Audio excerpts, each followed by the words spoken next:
Connaissez-vous la morphopsychologie ?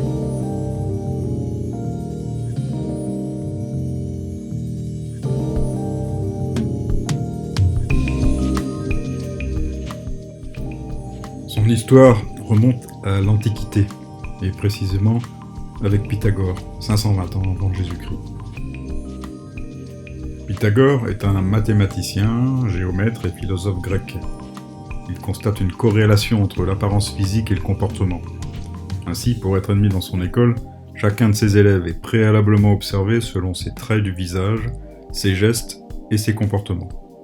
La géométrie pythagoricienne inspire les théoriciens du nombre d'or. C'est un rapport de proportion. Il permet de relier l'infiniment petit à l'infiniment grand.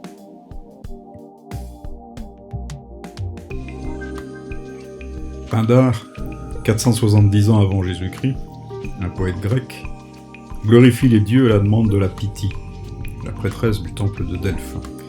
Il énonce plusieurs adages, dont le célèbre « Deviens ce que tu es ».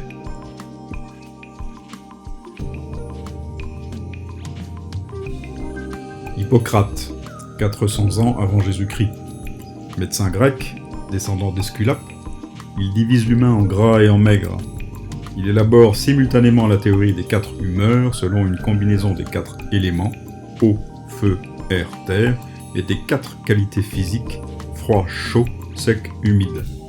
Selon leur prédominance, ils vont déterminer 4 tempéraments fondamentaux, le bilieux, l'atrabilaire, le sanguin et le phlegmatique. Il établit les bases d'une éthique médicale.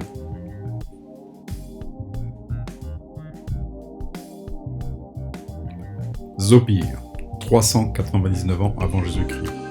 C'est le nom, probablement générique, donné à un médecin physionomiste grec. Il fait profession de connaître le tempérament et le caractère d'un être humain à la seule inspection du corps et du visage. L'un d'eux a réalisé le portrait de Socrate lors de son procès.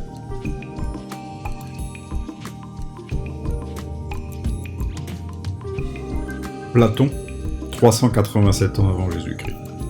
Philosophe grec, il fonde à Athènes une école nommée l'Académie, selon le modèle des pythagoriciens.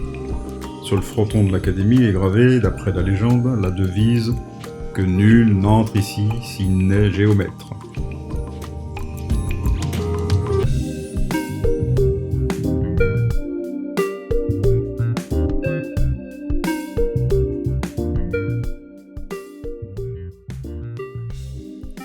Socrate, 370 ans avant Jésus-Christ, philosophe grec, il énonce ce célèbre adage « Connais-toi toi-même, et tu connaîtras l'univers et les dieux ».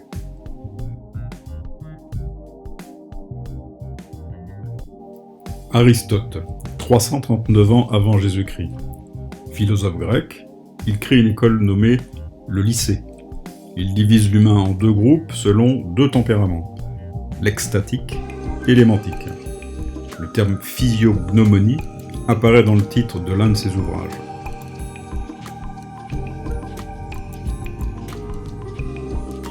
Marcus Vitruvius Pollio, connu sous le nom de Vitruve, 50 ans avant Jésus-Christ, est un architecte romain. Il est l'auteur du traité De Architectura, l'essentiel des connaissances sur les techniques de la construction de l'Antiquité classique.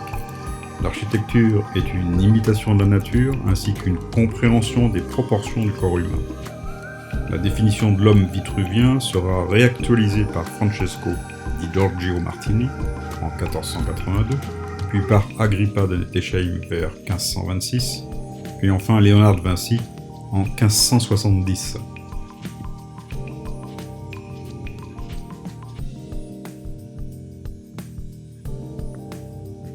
Claude Gallien, 170 ans après Jésus-Christ, médecin grec, il élabore 4 complexions ou 4 tempéraments selon la théorie des humeurs d'Hippocrate. Le colérique ou bilieux, lié à la bile rouge ou jaune, le sanguin lié au sang, le phlegmatique ou lymphatique lié à la pituite, l'écoulement des muqueuses ou flegme, et le mélancolique lié à la bile noire. Cette classification, aujourd'hui obsolète, a été utilisée jusqu'au XIXe siècle.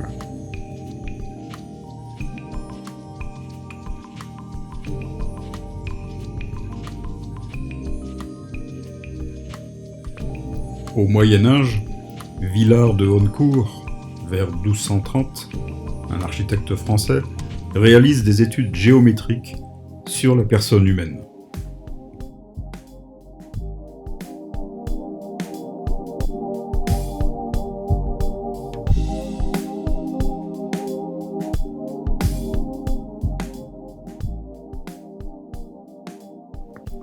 Francesco di Giorgio Martini, en 1482, un architecte italien, élabore une analogie anthropométrique entre une tête humaine et le chapiteau sculpté d'une colonne. Il s'inspire de Vitruve, un architecte romain du 1er siècle avant Jésus-Christ.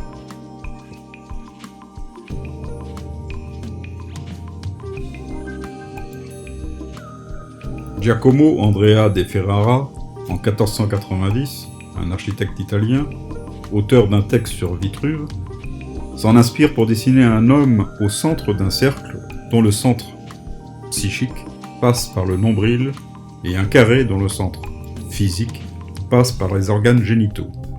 C'était un proche de Léonard de Vinci.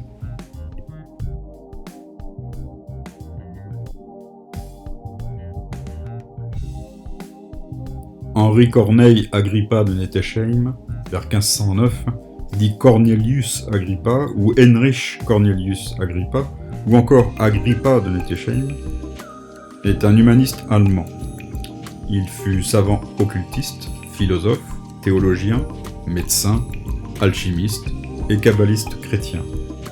Il fut médecin de Louise de Savoie et historiographe de Charles Quint.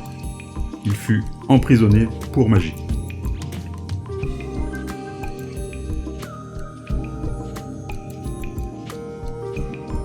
Léonard de Vinci, en 1510. Ingénieur et peintre italien, il collabore avec le médecin Marcantonio della Torre dans ses recherches sur l'anatomie. Celles-ci sont compilées en un ensemble de travaux théoriques avec plus de 200 dessins, dont l'homme de Vitruve, sous le nom de Traité de la peinture.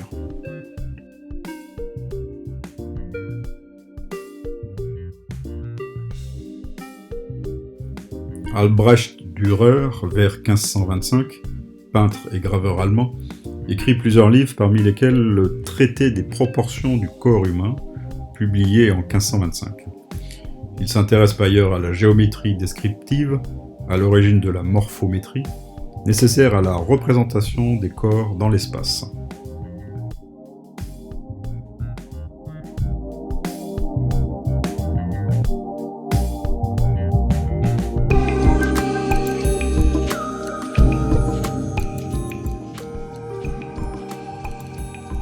André Vézal, en 1543, anatomiste et médecin belge, est considéré par de nombreux historiens des sciences comme le plus grand anatomiste de la Renaissance, voire le plus grand de l'histoire de la médecine.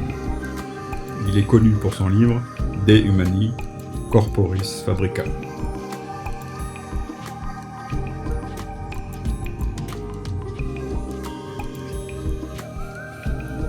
Girolamo Cardano, en 1558, mathématicien, astrologue et médecin italien, il tente un rapprochement entre les rides du front et les planètes du zodiaque.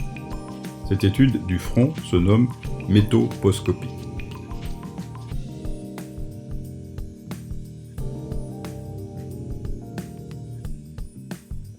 Giambattista della Porta, en 1586, physicien, opticien et alchimiste italien, il développe une science qui consiste à trouver des ressemblances entre les visages humains et certains animaux, et à en tirer des conclusions quant au caractère. Il est l'auteur de De Humana Physiognomonia.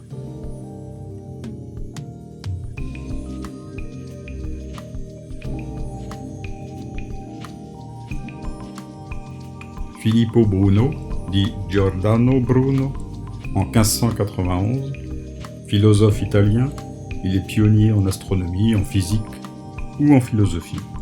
Son ouvrage en 1584, De l'infinito universo e mondi, adhère à la cosmologie de Nicolas Copernic, l'héliocentrisme, un double mouvement des planètes sur elles-mêmes et autour du Soleil au centre. Il s'intéresse également à l'astrologie, l'occulte et la magie, à laquelle est consacré un autre ouvrage, De Vinculis in Genere, en 1591. Toutes les âmes font partie de l'âme de l'univers, et tous les êtres à la fin sont unis. Chaque acte apporte sa récompense ou sa punition dans une autre vie. Le passage dans un autre corps dépend de la façon dont il s'est conduit dans l'un. Le but de la philosophie est la découverte de cette unité.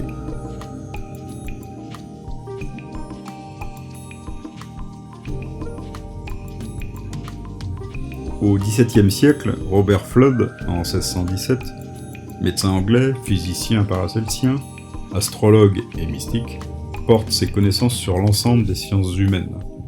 Il considère une distinction entre la partie physique mortelle et la partie animique immortelle de l'homme. Il s'intéresse aux correspondances harmoniques entre les planètes, les parties du corps humain et la musique. Il publie Utriosque Cosmi, Histoire métaphysique, en 1617.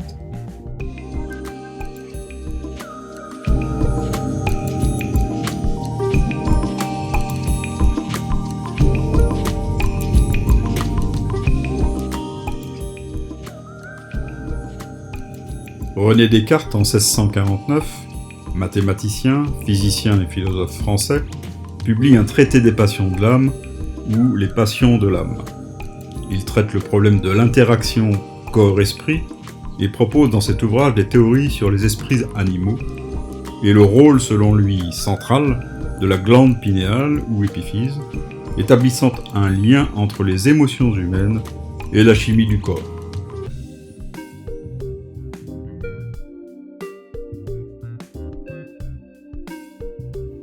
Thomas Hobbes est un philosophe anglais.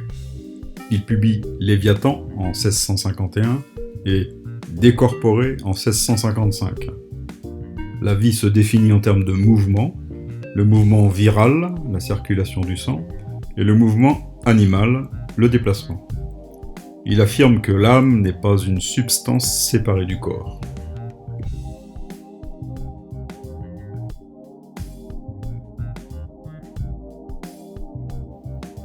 Charles Lebrun, en 1668, peintre français, fait des recherches sur les corrélations entre des têtes animales et les visages humains.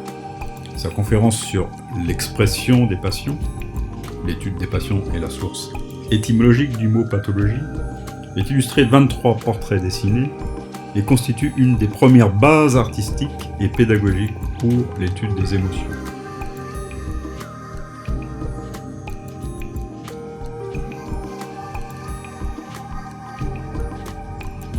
Johann Caspar Lavater, en 1775, théologien suisse, s'est fait connaître pour son ouvrage sur la physiognomonie, l'art de connaître les hommes par la physionomie.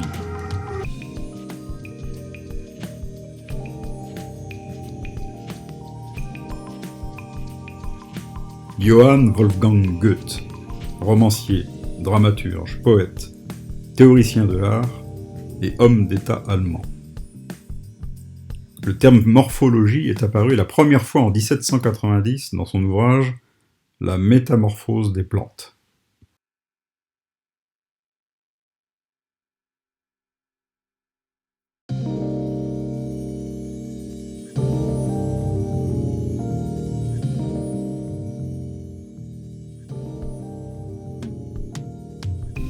Au XIXe siècle, Franz Joseph Gall, en 1800, médecin allemand, observe que la morphologie du crâne pourrait refléter certains caractères.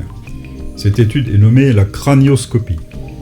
Elle inspire Paul Broca dans l'étude du cerveau humain.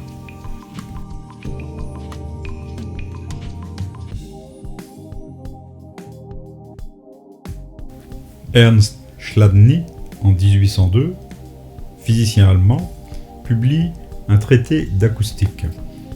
Il obtient des figures géométriques avec un disque de cuivre saupoudré de sable dont il frotte le bord avec un archet. Ce sont les figures acoustiques de Chladni.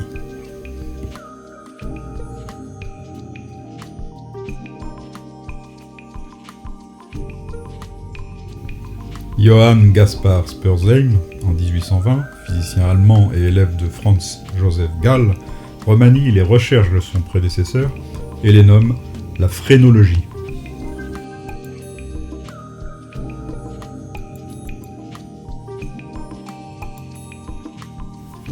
Léon Rostand, en 1826, médecin français, classe l'humain en 4 groupes: le digestif, le circulatoire respiratoire, le locomoteur musculaire et le neurocérébral.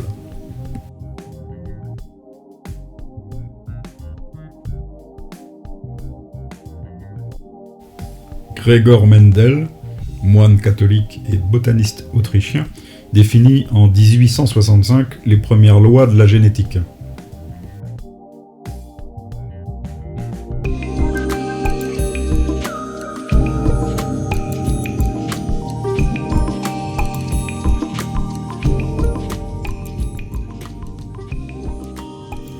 Alphonse Bertillon, criminologue français, crée en 1870 le premier laboratoire de police scientifique et d'identification criminelle.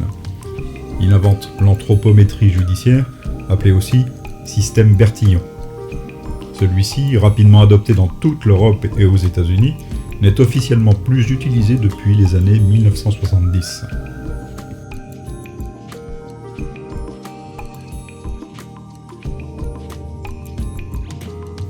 Charles Darwin, en 1872, naturaliste anglais, tente de faire un lien entre la morphologie du cerveau et les capacités mentales supérieures. La publication de son livre The Expression of the Emotion in Man and Animals va poser les fondements de l'expression des émotions.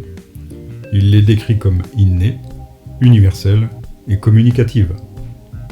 L'origine des espèces a été publiée le 24 novembre 1859 pour sa première édition anglaise. Cet ouvrage est considéré comme le texte fondateur de la théorie de l'évolution.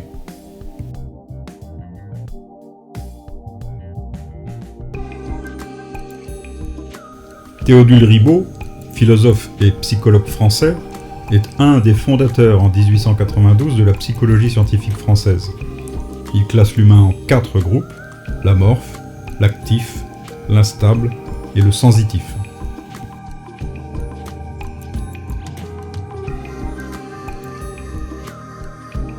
Frédéric Pollan, philosophe français, classe en 1894 l'humain en 2 groupes: le présentiste et le non-présentiste.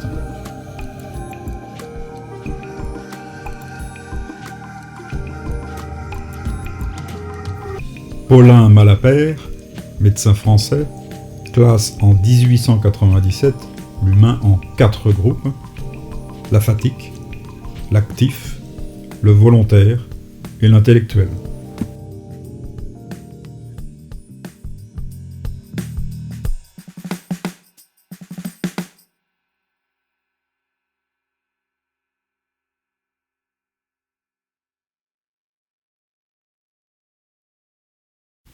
Au XXe siècle, Edmund Husserl, philosophe allemand, publie en 1901 Recherche logique, puis Idées directrices pour une phénoménologie et une philosophie phénoménologique pure, en 1913. C'est traduit en France par Paul Ricoeur en 1950.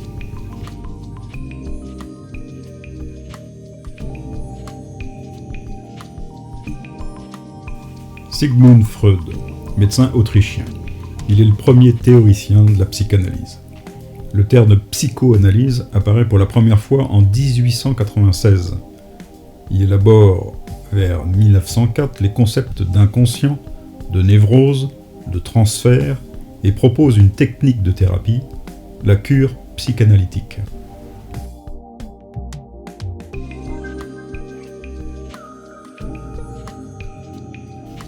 Alfred Binet, pédagogue et psychologue français, est connu pour sa contribution à la psychométrie. Il publie en 1905 une échelle métrique de l'intelligence qu'il a élaborée conjointement avec Théodore Simon. Ce travail sera le point de départ de nombreux tests, en particulier le quotient intellectuel, le QI, introduit par le psychologue allemand William Stern en 1912.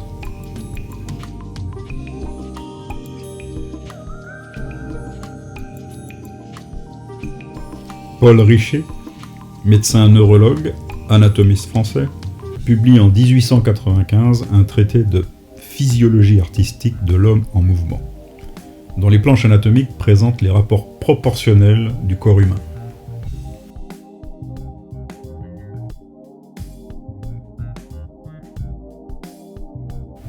Karl Hutter, physiognomoniste allemand, ajoute en 1910 les prémices de l'embryologie.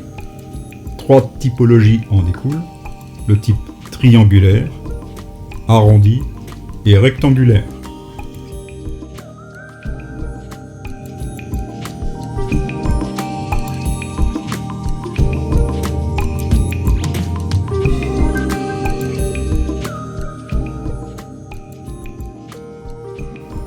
Léon Macauliffe, médecin français, fonde la Société des formes humaines ou la Société de morphologie humaine. Il est ensuite directeur adjoint du laboratoire de psychologie pathologique à l'école pratique des hautes études de Paris. En 1912, il coécrit avec Augustin Chailloux Morphologie médicale.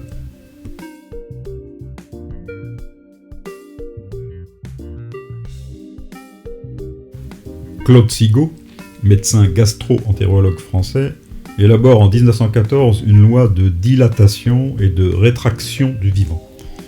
Celle-ci sera en 1937 un des principes fondateurs de la future morphopsychologie de Louis Cormand.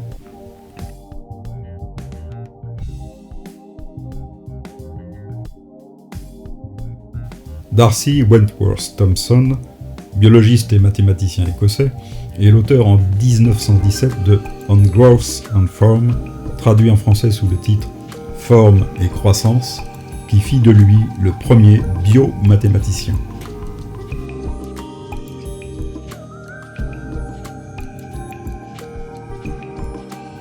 Ernst Kretschmer, médecin allemand, distingue en 1921, à partir d'observations psychiatriques, 2 biotypes, le pique-nique, tendance maniaco-dépressive, et le leptosome, tendance schizoïde.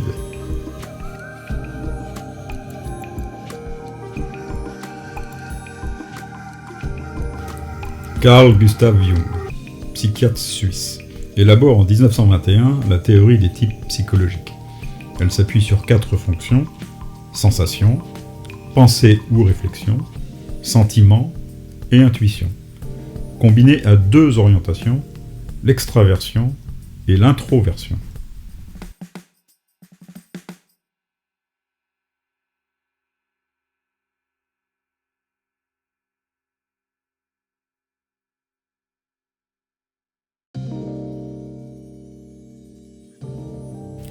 George Walter Grodek, médecin et psychothérapeute allemand, considère en 1923 que toute maladie organique est en fait psychosomatique. Il n'y a pas de mot du corps et de l'âme, les 2 sont la même chose.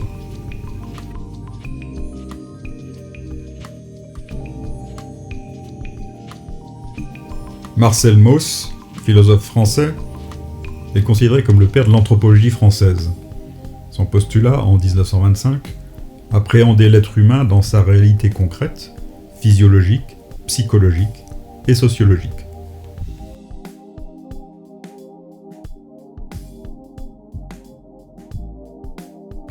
Paul Carton, médecin français, modernise en 1926 la théorie des 4 tempéraments d'Hippocrate.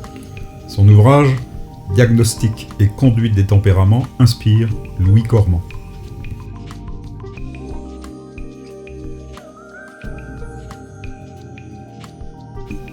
Léon Vanier, médecin français, utilise en 1928 l'homéopathie selon 3 typologies du corps et du visage: le type carbonique, phosphorique et fluorique, afin de pouvoir définir le remède approprié pour toutes les maladies réversibles.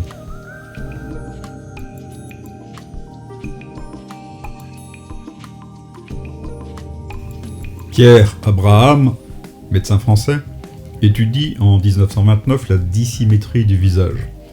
Il observe séparément l'hémiface droite et l'hémiface gauche et estime ainsi pouvoir être informé de l'état du moi et du moi actif. Il présente en 1930 de nombreux portraits reconstitués au cours du 4e congrès de l'Institut international d'anthropologie.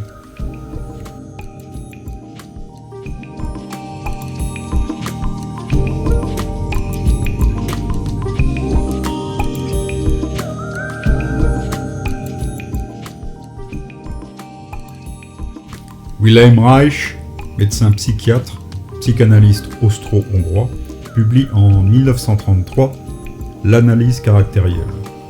Il explique que le comportement et l'attitude du malade, sa cuirasse caractérologique, constituent des repères déterminant tout l'univers passé de l'individu. Le contenu verbal seul est insuffisant et entrave même le processus thérapeutique.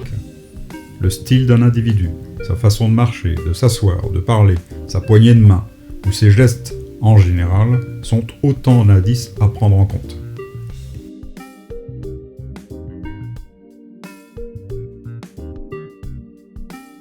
Giacinto Viola, médecin italien, en 1933 distingue 3 biotypes.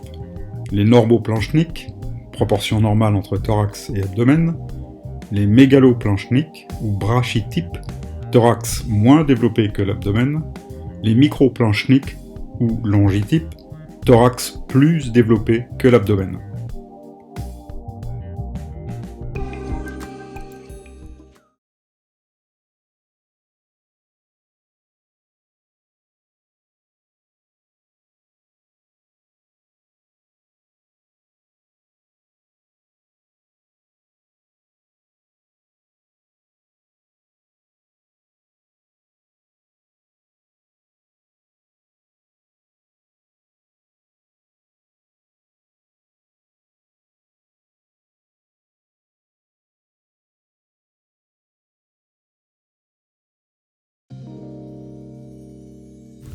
Louis Cormand, médecin psychiatre français, associe en 1937 les notions de dilatation et de rétraction élaborées en 1914 par Claude Sigaud et l'antique morphologie planétaire, type solaire, lunaire, vénusien, présentée, elle, par Gervais Rousseau.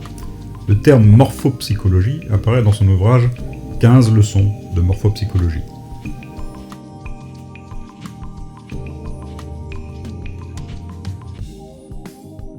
William Garner Sutherland, médecin américain, révèle en 1940 le mécanisme respiratoire primaire, le MRP. 1. La mobilité inhérente du cerveau et de la moelle épinière. 2. La fluctuation du liquide céphalorachidien. 3. La mobilité des membranes intracrâniennes et intraspinales. 4. La mobilité articulaire des os du crâne. 5. La mobilité involontaire du sacrum et des iliaques.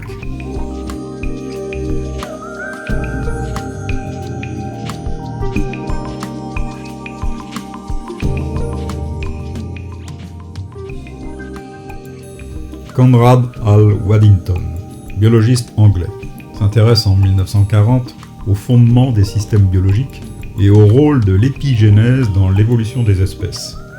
L'épigénétique se définit aujourd'hui par l'étude des changements modifiant l'expression des gènes sans mutation de l'ADN.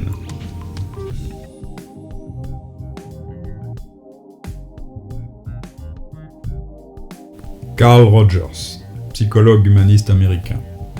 Sa méthode met l'accent sur la qualité de la relation entre le thérapeute et le patient, empathie, congruence et considération positive inconditionnelle. Cette approche a été introduite en France sous l'appellation « approche centrée sur la personne ».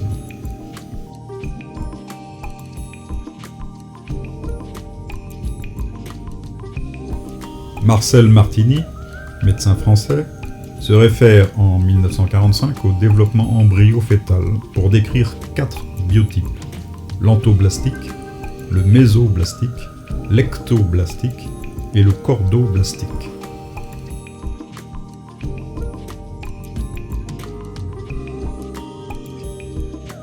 Gerard Heymans, psychologue néerlandais, Enno Dirk Wiersma, psychiatre néerlandais, et René Le Sen, psychologue français, rédige en 1945 un traité commun de caractérologie et présente 3 propriétés plus ou moins prononcées du caractère. L'émotivité et son opposé, la non-émotivité, l'activité et son opposé, la non-activité, le retentissement soit primaire, soit secondaire. Chaque combinaison crée une typologie.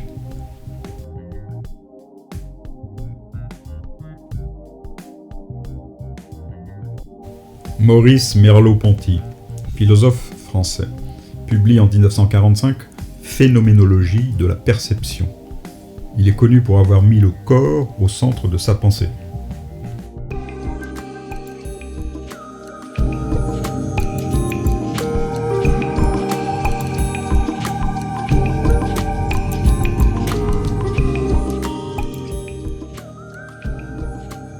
Le Corbusier, architecte suisse. Son vrai nom est Charles-Édouard Jeanneret-Gris. Il s'inspire des études de Mattila Gica, poète, romancier, mathématicien roumain, et construit l'image anatomique de l'homme selon le nombre d'or, ou section dorée, ou proportion dorée, ou encore divine proportion. Il le nomme le modulor.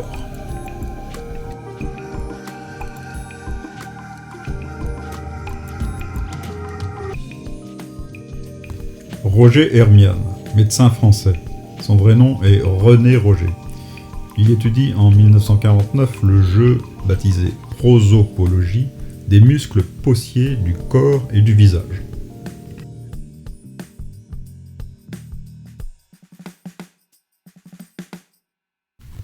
Ray Bird-Wishtel, anthropologue américain, particulièrement versé dans l'étude de la kinésique, c'est-à-dire le langage corporel. Il publie Introduction to Kinesics en 1952. La kinésique vient du grec kinésis, qui signifie mouvement. Ce terme représente la science des gestes quotidiens et se concentre sur l'étude des gestes des mains, des pieds et de la tête. Les expressions du visage, les poses, les mouvements et les manières du corps révèlent aussi de la kinésique. Souvent, les gestes de la main sont synchrones et co-expressifs avec la parole, le regard et les expressions.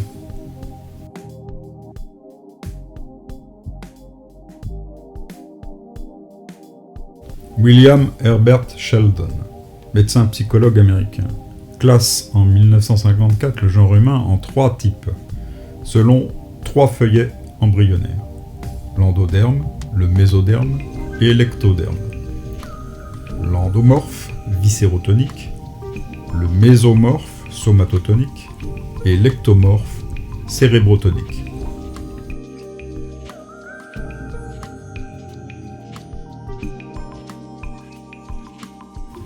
Paul MacLean, médecin neurobiologiste américain, est l'auteur de la théorie dite du cerveau triunique, selon laquelle l'évolution du cerveau, dans le règne animal, se retrouve dans la structure du système nerveux central humain, avec un cerveau dit reptilien, un cerveau limbique ou mammalien, et un cerveau cortical ou cortex ou néo-mammalien.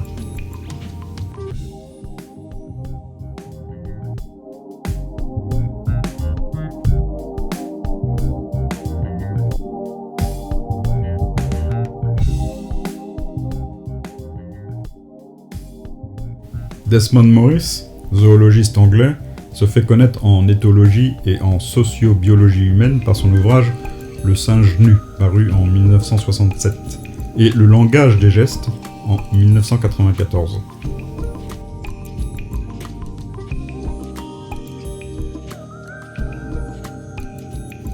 Albert Mehrabian, psychologue iranien et professeur de psychologie à l'Université de Californie, est le concepteur de la règle des 3 V, verbal, vocal, visuel, ou règle du 7%, 38%, 55%, c'est-à-dire 7% de communication verbale, par la signification des mots, 38% de communication vocale, intonation et son de la voix, et 55% de communication visuelle, expression du visage et du langage corporel.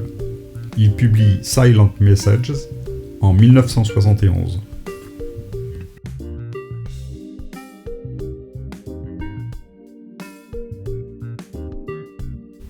Paul Ekman, psychologue américain. Il étudie les émotions dans leur relation aux expressions faciales.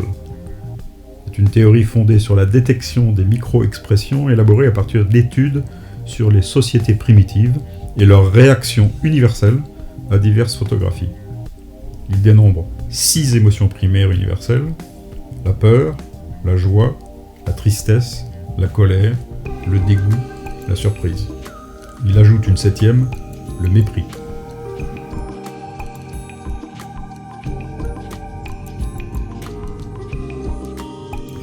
Marcel Jousse, chercheur français, né Anatole Honoré Jousse, est ordonné prêtre en 1912 et il entre en 1913 dans la Compagnie de Jésus. Il est un élève de Marcel Mauss. Il étudie le rapport du geste avec les mécanismes de la connaissance, de la mémoire et de l'expression. Il publie L'anthropologie du geste en 1974.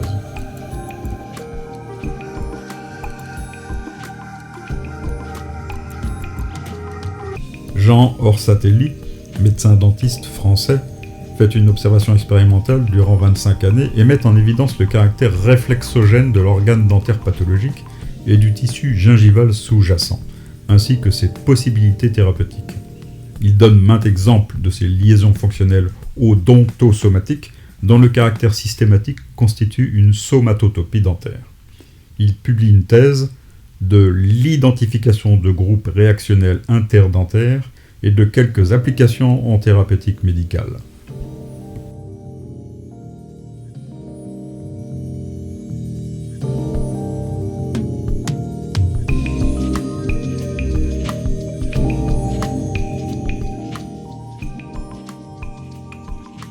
Paul Václavic, psychologue, psychothérapeute, psychanalyste jungien et sociologue autrichien.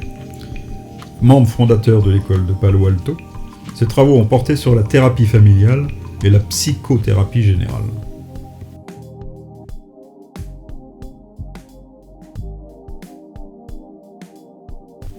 Rupert Sheldrake, docteur en biochimie et psychologue anglais. Il est l'auteur de A New Science of Life, The Hypothesis of Morphic Resonance, où il énonce le concept de résonance morphique, basé sur celui de champ morphogénétique.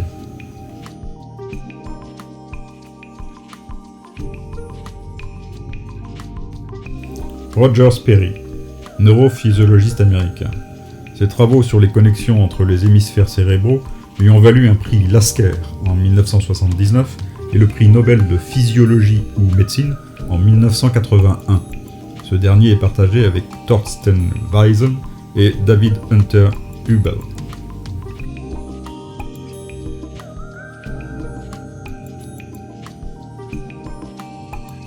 Annick de Souzenel. Elle est l'auteure de Le symbolisme du corps humain, où elle énonce en 1984 le langage par lequel le corps exprime sa jouissance et ses souffrances.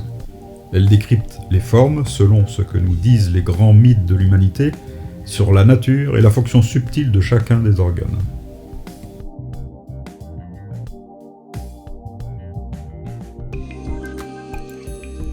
Alfred Tomatis, médecin français. Il met au point une méthode, la méthode Tomatis, qui est une stimulation de l'écoute par les sons. Elle constitue le corps d'une discipline appelée audiopsychophonologie. Il publie L'oreille et la voix en 1987.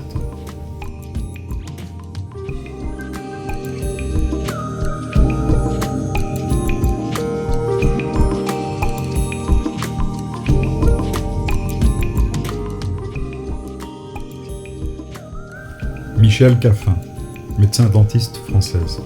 Elle découvrit la thèse du docteur Jean Orsatelli, présentée en 1976, qui, durant 15 ans, à l'aide de statistiques et d'observations, établit des liens entre les dents et les pathologies, à distance.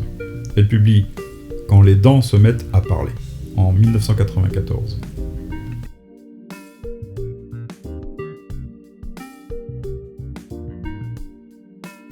Daniel Goleman, psychologue américain.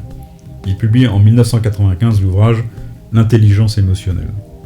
Le quotient émotionnel, QE, est l'outil d'évaluation.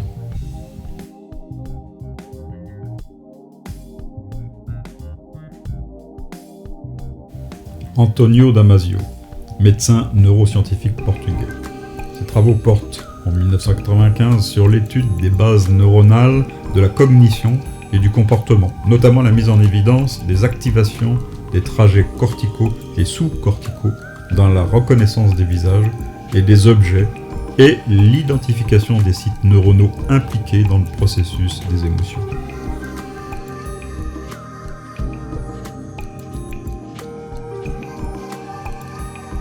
Anne Ancelin Schutzenberger, psychologue française, est connue du grand public pour ses apports dans le champ de la psychogénéalogie avec son ouvrage Aïe mes aïeux en 1998. Les traumatismes, les secrets et les conflits vécus par les ascendants d'un individu conditionnent ses faiblesses constitutionnelles, ses troubles psychologiques, ses maladies, voire ses comportements.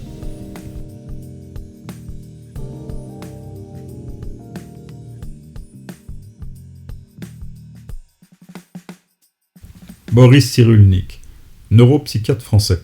Il est connu pour avoir vulgarisé le concept de résilience, c'est-à-dire renaître de sa souffrance, inspiré des écrits de John Bowlby, lui-même psychiatre et psychanalyste britannique, célèbre pour ses travaux sur l'attachement et la relation mère-enfant.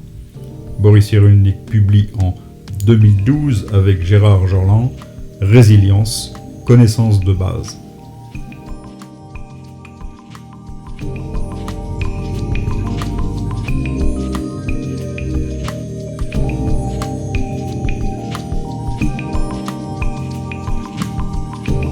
Trois moyens pour décoder votre visage. Les livres, les formations et les consultations.